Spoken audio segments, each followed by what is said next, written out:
The Adventures of Pinocchio by Carlo Collodi. Chapter 4. Very little time did it take to get poor old Geppetto to prison. In the meantime that rascal, Pinocchio, free now from the clutches of the carabineer, was running wildly across fields and meadows, taking one short cut after another toward home. In his wild flight, he leaped over brambles and bushes and across brooks and ponds, as if he were a goat or a hare chased by hounds. On reaching home, he found the house door half open. He slipped into the room, locked the door, and threw himself on the floor, happy at his escape. But his happiness lasted only a short time, for just then he heard someone saying, "Crick, crick, crick." "Who is calling me?" asked Pinocchio, greatly frightened. "I am." Pinocchio turned and saw a large Cricket crawling slowly up the wall.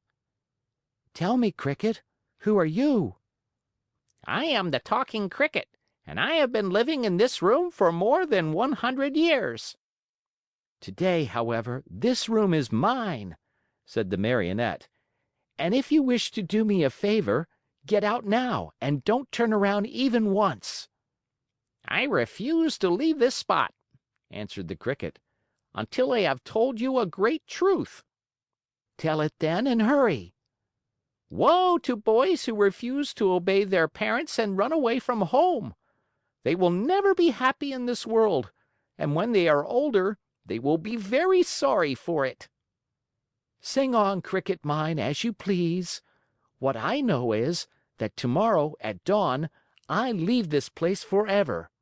If I stay here, the same thing will happen to me which happens to all other boys and girls. They are sent to school, and whether they want to or not, they must study. As for me, let me tell you, I hate to study. It's much more fun, I think, to chase after butterflies, climb trees, and steal birds' nests." Poor little silly! Don't you know that if you go on like that, you will grow into a perfect donkey, and then you'll be the laughingstock of everyone? "Keep still, you ugly Cricket!" cried Pinocchio. But the Cricket, who was a wise old philosopher, instead of being offended at Pinocchio's impudence, continued in the same tone. If you do not like going to school, why don't you at least learn a trade, so that you can earn an honest living?" "Shall I tell you something?" asked Pinocchio, who was beginning to lose patience. "Of all the trades in the world, there is only one that really suits me." "And what can that be?" "That of eating, drinking, sleeping, playing, and wandering around from morning till night." "Let me tell you for your own good, Pinocchio," said the Talking Cricket in his calm voice, "that those who follow that trade always end up in the hospital or in prison."